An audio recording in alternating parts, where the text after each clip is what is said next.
Queridos do Senhor Jesus, boa noite. Que a graça do Deus eterno esteja sobre nós. Posso usar o microfone na mão? Posso.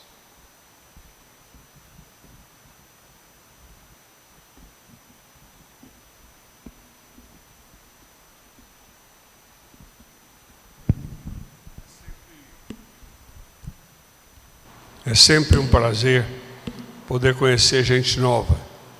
E eu sinto muito feliz de estar em Recife. Um período de menos de 2 meses ou 2 meses. É a segunda vez que eu venho ao Recife. E eu tenho um carinho muito grande, tenho amigos preciosos nessa cidade. E aí de mim se eu chegar em casa amanhã sem o bolo de rolo. Minha mulher está aguardando ansiosamente pelo bolo. E ela vai comendo aquilo como se come o pão da ceia, né? Então ela faz questão de receber o bolo. Eu estou acompanhado do presbítero Davi, Dr. Davi, da primeira igreja presbiteriana. Queria que ele ficasse de pé para que vocês possam conhecê-lo. Um irmão, foi por meio dele que eu cheguei à igreja, e ele é uma pessoa muito querida, preciosa, mansa, que parece com Jesus. Então eu louvo a Deus pela sua vida, meu irmão, que Deus te sustente sempre. Eu sou de Anápolis, Goiás. Anápolis está a 50 quilômetros de Goiânia e 140 quilômetros de Brasília. E nós temos ali a sede da Missão Vida, uma missão que Deus permitiu que eu começasse ainda muito novo. Aos 13 anos de idade, eu comecei a trabalhar numa indústria, e eu trabalhava no escritório, meio período, e eu passava por um caminho onde havia algumas dezenas de mendigos, e a situação daquelas pessoas me intrigava muito, porque eu vivia bem, eu tinha uma situação financeira, meus pais me ofereciam o melhor que eles podiam, meu pai era desembargador, e eu tinha que trabalhar todos os dias.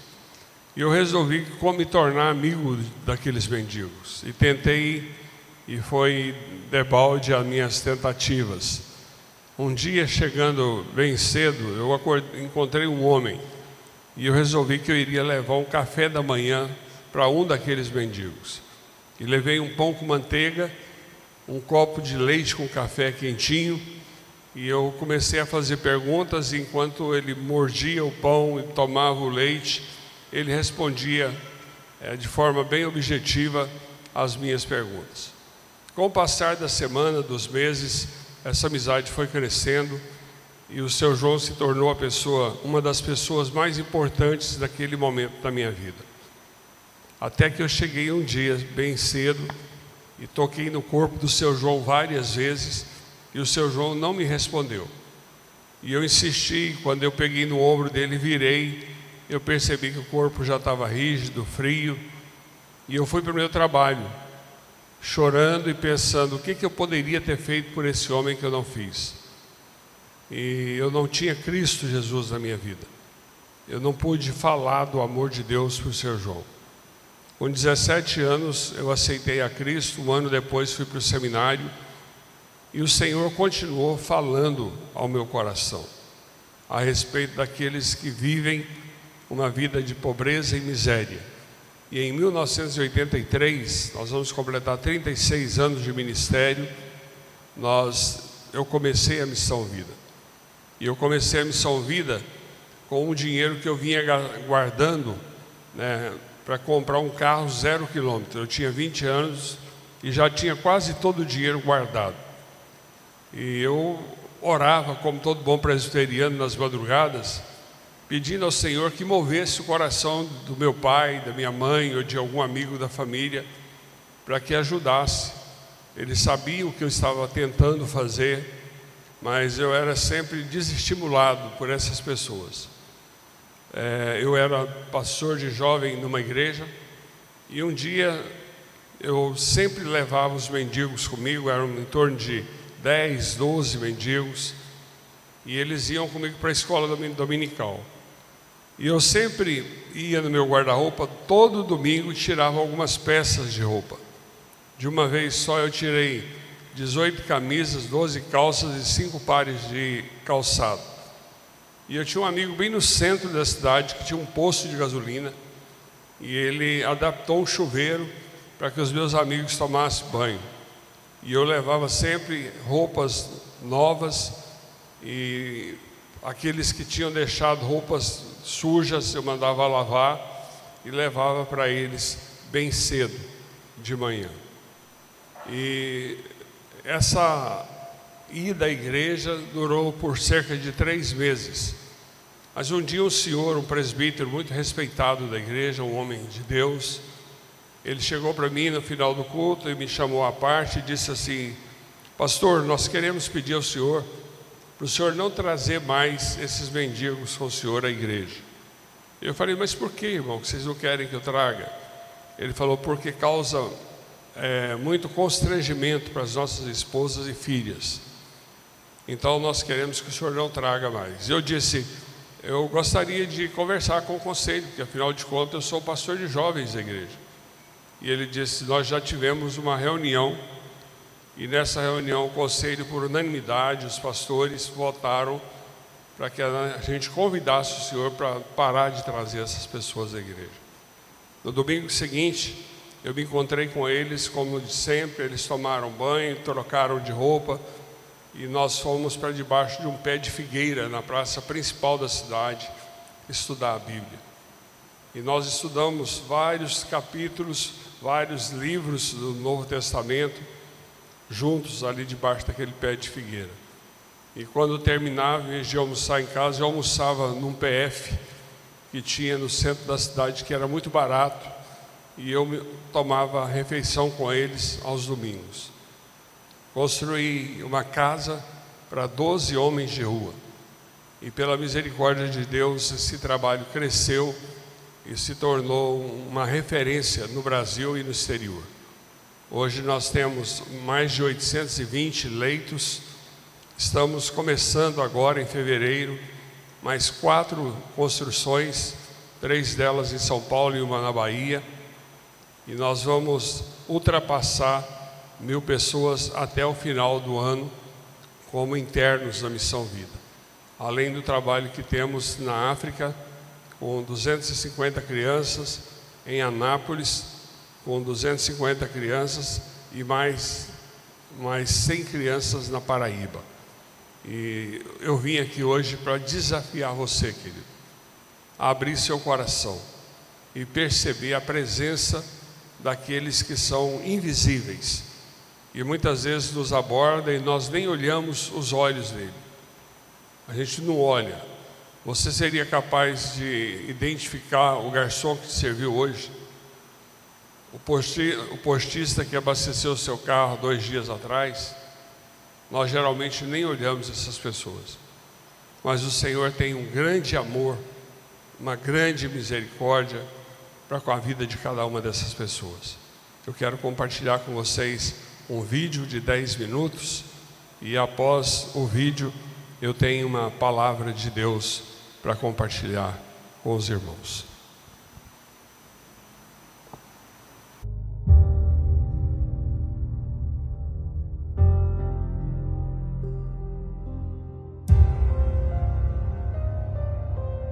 Muitos se recusam e recuam frente à chance de oferecer as mãos a um irmão caído. Mas alguns dão um passo à frente, pois acreditam na redenção, por saberem que de um simples ato de confiança nasce uma segunda chance. Esta é a Missão Vida, um passo à frente. Wildo dos Anjos, em 1983, viu na prática o valor da palavra por meio do evangelismo e distribuição de sopa aos mendigos das ruas de Anápolis. Frente às situações capazes de questionar a veracidade do amor de muitos, enfrentou sozinho noites vazias, mas sempre apoiado em sua fé. Atualmente, o projeto que distribui esperança está presente nas 5 regiões do Brasil, com núcleos em Goiás, Minas Gerais, Bahia, Rio de Janeiro, Paraná, Amazonas, Paraíba e Distrito Federal. São quase 800 leitos que representam abrigo aos desamparados. Seguindo as origens, a distribuição de alimentos nas madrugadas é feita por voluntários 3 vezes por semana. A força do contato humano e respeito pelo próximo são capazes de fazer com que vários deixem as ruas e os vícios, sendo acolhidos em uma das unidades. O programa é realizado em 3 fases: triagem, recuperação e reintegração. O Centro de Triagem em Anápolis oferece 40 vagas e se dedica ao primeiro atendimento. Aqueles que querem continuar com o tratamento são transferidos ao Centro de Recuperação em Cocalzinho, Goiás, o maior núcleo da Missão Vida, disponibilizando 240 leitos. Lá, a rotina envolve cultos e devocionais, aconselhamento individualizado, lazer e terapias ocupacionais. A Missão Vida de Brasília iniciou as atividades em 1993 e atende 52 ex-mendigos. Governador Valadares e Uberlândia, Minas Gerais, oferecem juntos 102 leitos. Os 2 centros de triagem e recuperação desenvolvem atividades ocupacionais variadas. Com a conclusão do núcleo em Duque de Caxias, Rio de Janeiro, serão disponibilizados 64 leitos dedicados aos mendigos da região fluminense. No Nordeste, desde 2010, a Missão Vida atua através do Centro de Triagem e Recuperação da cidade de Camaçari, Bahia, que atende a 64 internos. Em 2016, iniciaram-se as atividades no estado da Paraíba. As construções estão em andamento. A oferta da devida ajuda àqueles vindos das ruas também está presente no sul do país. No Paraná, são 82 vagas em Londrina e Rolândia. A região da Grande Manaus, Amazonas, tem seu centro de recuperação e reintegração que, quando concluído, acolherá 64 internos. Terminado o programa de recuperação, muitos demonstram insegurança para voltar ao convívio social, devido às incertezas sobre o futuro. Neste contexto, insere-se o Centro de Reintegração de Anápolis, Goiás, com seus 48 leitos. Para atuar também no aspecto preventivo, a Missão Vida fundou o Centro Educacional Vida. Crianças e adolescentes de 6 a 16 anos são assistidos no contraturno escolar nas cidades de Anápolis, Goiás e João Pessoa, Paraíba. Aulas de reforço, música, inglês e esporte são algumas das atividades desenvolvidas. Há ainda uma parceria no trabalho com crianças em situação de risco em Madagascar, na África. O Centro Educacional Vida oferece também a jovens e adultos cursos de formação em diversas áreas. Já o Instituto Bíblico Palavra e Vida tem como objetivo a formação de obreiros, missionários e pastores. Os atendimentos médico, psicológico, odontológico e de enfermagem são oferecidos na Clínica Vida, não só aos homens em recuperação, mas também às crianças do centro educacional, aos missionários, obreiros e à comunidade carente. O Centro de Oração em Anápolis tem intercessores com dedicação integral ao ministério. A unidade de Cocalzinho, além do Centro de Recuperação, possui o Memorial da Fé, um pequeno museu que conta, por meio de biografias e objetos pessoais, a trajetória de pessoas que ajudaram a escrever a história do Evangelho no país. A Vila dos Pastores Aposentados é parte integrante do núcleo em Cocalzinho. São lares com infraestrutura adequada para que pastores que concluíram seus ministérios e não tiveram condições de adquirir a casa própria possam residir e, com suas habilidades e possibilidades, colaborar com o trabalho desenvolvido pela Missão Vida. O escritório administrativo em Anápolis é comandado pelo presidente reverendo Wildo dos Anjos e conta com uma equipe de colaboradores que dá o suporte organizacional e financeiro às unidades em todo o país. Às vezes me pego pensando porque certas pessoas pensam ser melhor do que outras. Deus nos criou à sua imagem e semelhança. E independente da nossa cor, da nossa raça, da nossa situação cultural, financeira, todos temos o mesmo valor. Ninguém vive nas ruas como mendigo por simples opção. Circunstâncias, problemas levam o ser humano a atitudes extremas. E uma delas é deixar casa, família, para uma situação completamente de abandono e solidão. É certo que fazemos escolhas, mas nem tudo acontece exatamente como gostaríamos. Após questionar a forma como Deus comanda a humanidade, um filme que eu gosto muito, O Todo-Poderoso, um homem resolve assumir o lugar de Deus e tomar as decisões que ele entendia que eram as decisões corretas. Ele não analisa caso a caso, ele simplesmente diz sim para todos os pedidos. E acontece um caos no planeta por causa das decisões desse homem. Outro aspecto interessante do filme é que sempre há a presença de um mendigo. E no final, esse mendigo se transforma em Deus. É uma cena linda. Há muitos mendigos andando por aí. Gente feita à imagem e semelhança de Deus. Gente que sofre, gente que padece, gente que já experimentou todo tipo de perdas, gente que não conseguiu caminhar sozinho, não conseguiu enfrentar as adversidades da vida, gente que estava ou ainda está no fundo do poço. E nós, apesar das nossas imperfeições, Deus, apesar de nós, pode fazer de cada um instrumento para mudar a história dessas pessoas. Uma das formas de exercitar a sua solidariedade é se tornando um colaborador, um mantenedor da Missão Vida. Você tem em suas mãos uma ficha de compromisso. Ao preenchê-la, você se tornará uma das mãos que gira essa engrenagem preparada para restaurar vidas. Preencha todos os campos corretamente, inclusive o número do CPF. Escolha o valor da sua doação mensal a partir de R$15. Assinale a forma de efetuar sua contribuição, boleto bancário ou cartão de crédito. Se optar pelo cartão de crédito, preencha também o verso da ficha com os dados do seu cartão. Não se preocupe, seus dados serão armazenados de forma criteriosa e manuseados apenas pela pessoa responsável pelo setor. Se você decidir ser mantenedor da Missão Vida e fizer hoje mesmo sua primeira doação a partir de R$20, receberá um kit com um livro, um CD e um adesivo. Deus não tem outras mãos que não sejam as nossas. Deus não tem outra cabeça que não seja a nossa. Deus não tem outros pés que não sejam os nossos. Deus faz, sim, mas Ele usa pessoas como eu e você. Ajude-nos a continuar ajudando os pobres de Deus.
boletos bancários, ou quero contribuir através de cartão de crédito, que é a maneira como eu contribuo.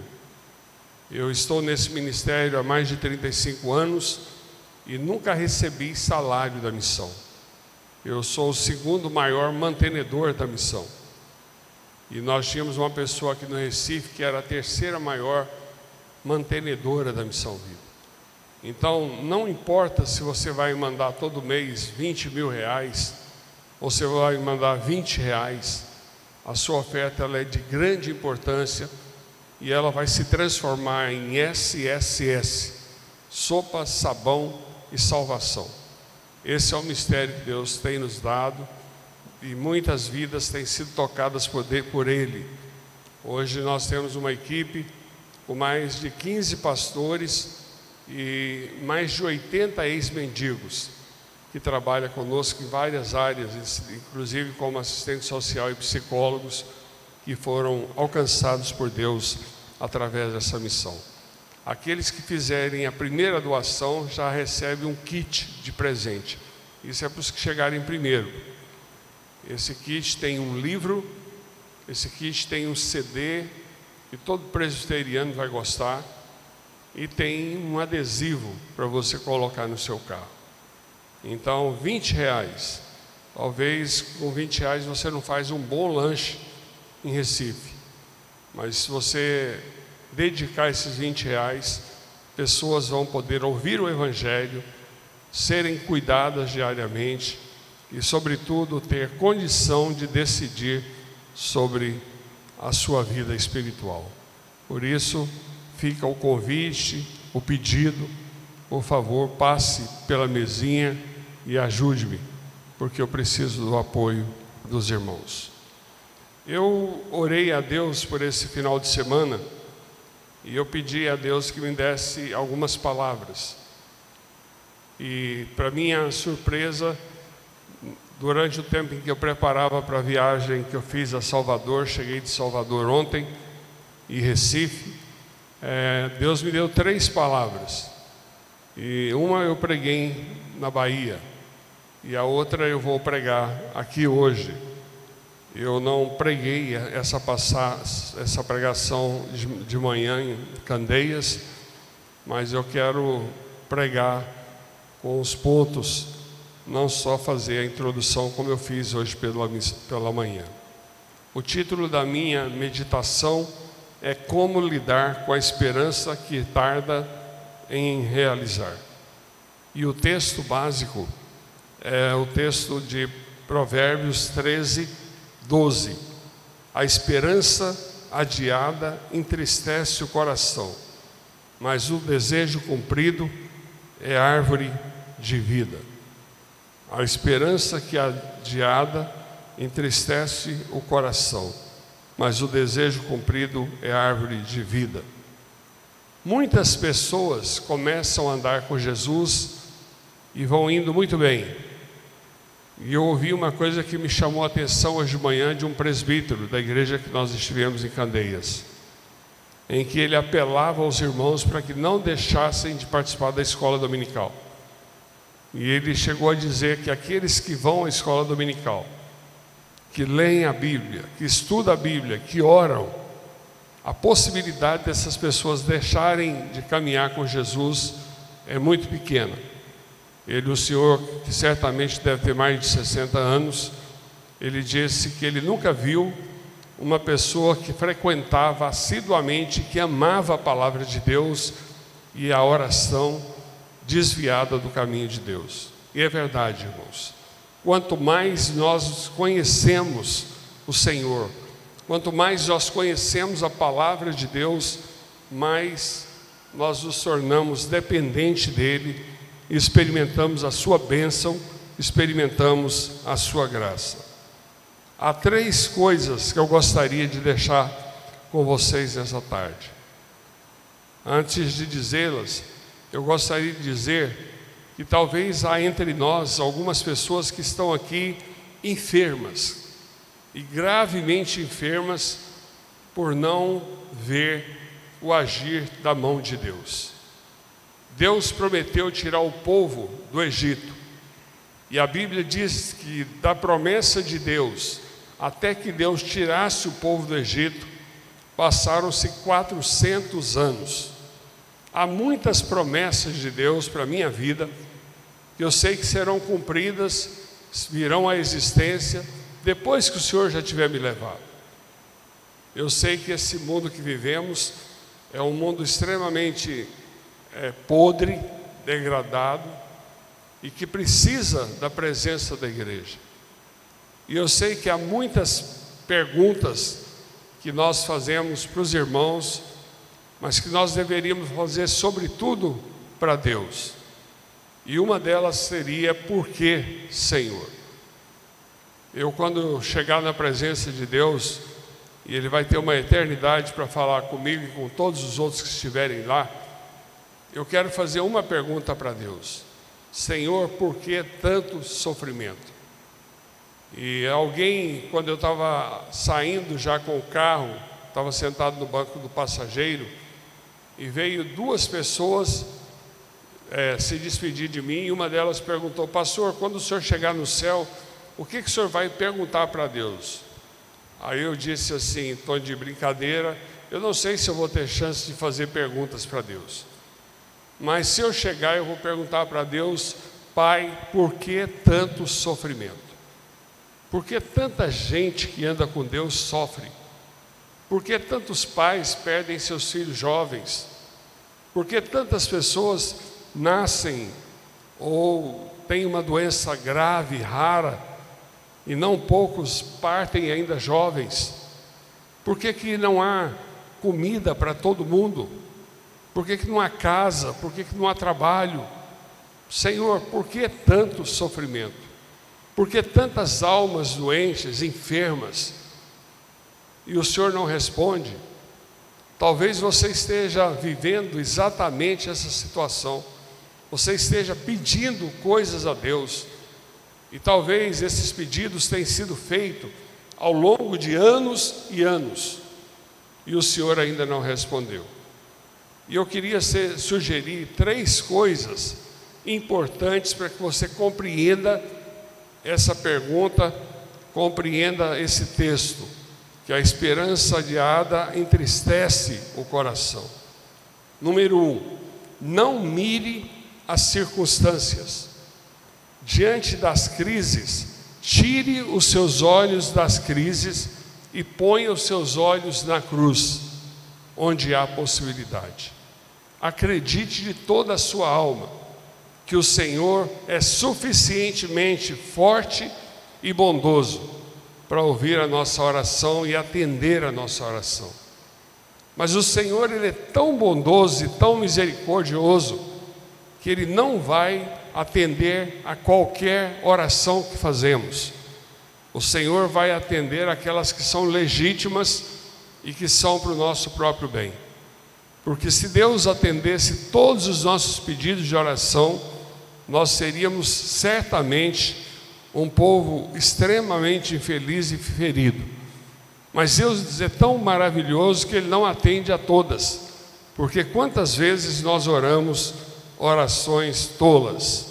Lamentações 13:12 diz assim: quero trazer à memória aquilo que me pode dar esperança.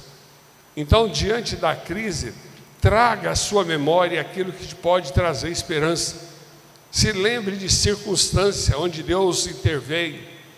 Se lembre de ações extraordinárias, maravilhosas do Senhor em favor da sua vida. Concentre os seus olhos em Deus e não olhe nem para a direita e nem para a esquerda. Não murmure, não reclame, mas entenda que Deus tem um propósito para todas as coisas. Vocês se lembram da experiência de Noé e de Moisés? 2 servos de Deus que viveram crises profundas.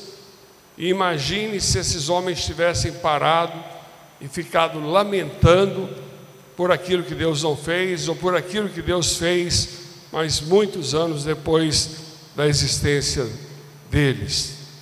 Então nós precisamos mirar nas circunstâncias favoráveis. O que Jesus fez por você essa semana? Isso é o que você deve ter em mente quando essa semana começa, para que o seu coração seja renovado, para que a sua esperança seja renovada, para que você não venha entristecer o seu coração. Número 2, onde você foca a sua visão é que vai exercer maior influência em sua vida. Se eu estou muito preocupado com uma situação e foco a minha atenção naquela situação, é exatamente aquilo que vai exercer uma influência maior sobre a minha vida. Nós recebemos uma área de doação no estado de São Paulo. E depois nós descobrimos que as pessoas que nos doaram, eles tinham uma dívida de 400 mil com um credor que emprestou o dinheiro para eles.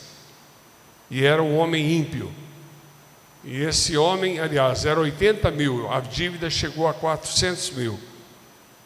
E a pessoa que doou disse: olha, há essa situação. E nós procuramos o dono da área, que tinha emprestado o dinheiro, se tornou dono da área, e fizemos uma proposta. E nós oferecemos 240 mil reais pela área, que seria paga em 24 parcelas. E aquele homem, um advogado, parecia um homem sério, um homem honesto, fechou um acordo conosco na justiça, transferindo a área para a Missão Vida. Aí as pessoas que assumiram há muitos anos atrás a compra do terreno e pegou o dinheiro emprestado com esse advogado que é um ímpio, elas resolveram entrar em cena querendo tomar o terreno do advogado, e elas doariam para a Missão Vida, e a Missão Vida pagaria só os 240 mil reais. Tudo certo, tudo andando bem, pagamos 9 parcelas de 10 mil, e essa semana ele resolveu retroagir, e ele resolveu depositar na conta da missão o dinheiro que nós pagamos. E falta apenas 15 parcelas. E eu disse: deposite em juízo. E o nosso advogado orientou que fizéssemos isso. E eu confesso para vocês que por 2 dias eu perdi a alegria e o desejo de servir a Deus por causa dessa circunstância. Até que o Espírito Santo trouxe ao meu coração e à minha mente que eu deveria colocar aquilo na presença de Deus. E eu tenho um hábito que eu aprendi com uma pessoa muito madura e sábia, que cada vez que eu tenho uma pendência a ser resolvida, eu devo depositar algo que represente aquela situação na presença de Deus. E eu peguei algo que representava aquela situação, dobrei meus joelhos e disse: Senhor, agora é contigo. Eu não quero perder a alegria de viver e nem tampouco a esperança. Por favor, assume o seu negócio. E eu estou doido para saber como o Senhor vai sair dessa. E hoje o nosso diretor da Missão Vida no estado de São Paulo me ligou para dar algumas notícias. E eu disse: meu filho, o Senhor falou que eu deveria depositar na presença dele. E está na mão dele e dos nossos advogados. E nós vamos confiar que o Senhor fará o melhor, porque o Senhor sempre faz o melhor na vida daqueles que o amam e o servem. Deus sempre vai trabalhar em favor da sua vida. Deus sempre vai te tirar de situações difíceis e dar a você um novo caminho. Um dos ministérios do diabo que ele exerce com grande poder é o ministério do desânimo, é o ministério da dúvida, é o ministério da opressão. Satanás muitas vezes nos oprime por situações que nunca vão acontecer. Nós tememos muitas coisas que jamais se tornarão verdade, mas a gente teme. E a gente precisa aprender a confiar no Senhor.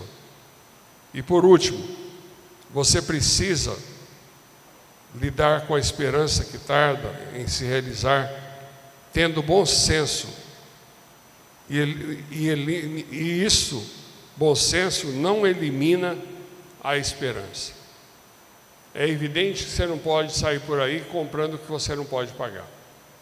É evidente que você não pode tomar a decisão pela fé de comprar um imóvel em 70 vezes ou um carro em 70 vezes, que não é uma boa saída para ninguém, porque você não sabe o que é que vai acontecer amanhã. Eu tenho o hábito de não comprar absolutamente nada pessoal para mim ou para minha família, a prestação. Eu compro um carro novo e todos os meses eu vou depositando o equivalente a uma prestação no banco. No final de 3 anos, quando eu troco o meu carro, eu vou lá, vendo o meu carro, pego o dinheiro que eu juntei de 36 meses, quase quito o carro, e não tenho a preocupação de pagar esse carro por 36 vezes. Então isso, de certa forma, me dá mais condição de pôr o meu dinheiro onde Deus gostaria que eu colocasse. E me livra de muita dor, de sofrimento desnecessário. Bom senso não elimina a esperança. A palavra de Deus nos diz em Jeremias 17:9: enganoso é o coração, mais do que todas as coisas, e o perverso, quem o poderá conhecer? Coração é enganoso. E Jesus, quando nos convida a ir a Ele, Ele diz: filho meu, dai-me o teu coração. Quando nós damos o nosso coração, nós passamos a ter sonhos espirituais. Nós passamos a sonhar os sonhos de Deus para a nossa vida. A gente já não tem mais sonhos de criança.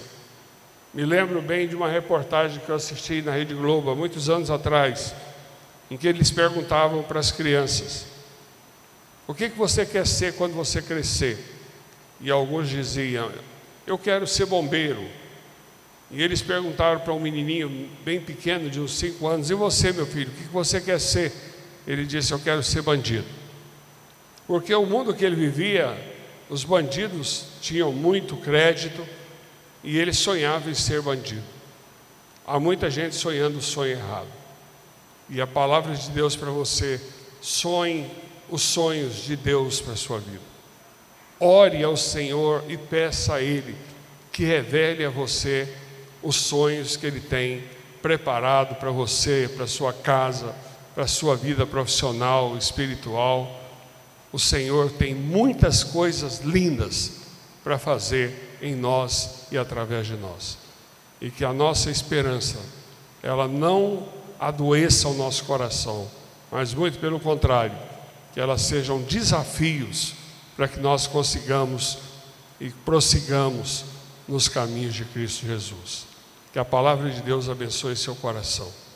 Que o Senhor levante entre nós homens e mulheres de coragem, de fé e cheios de esperança naquilo que Deus está realizando em favor do seu povo, em favor da sua igreja. Que você tenha uma semana muito feliz e abençoada. Eu queria falar de 2 livros que estão lá fora. Eu trouxe poucos livros, porque eu estava vindo de uma outra viagem. E há 2 livros que eu queria indicar para vocês. O primeiro é A Missão que Surgiu na Madrugada. É um livro que vendeu mais de 100 mil no Brasil, milhares na Alemanha e milhares na Inglaterra e Estados Unidos. É um livro que vai aquecer seu coração de esperança e que vai ajudar você a crer no Deus que age, no Deus que é capaz de fazer todas as coisas. A Missão que Surgiu na Madrugada.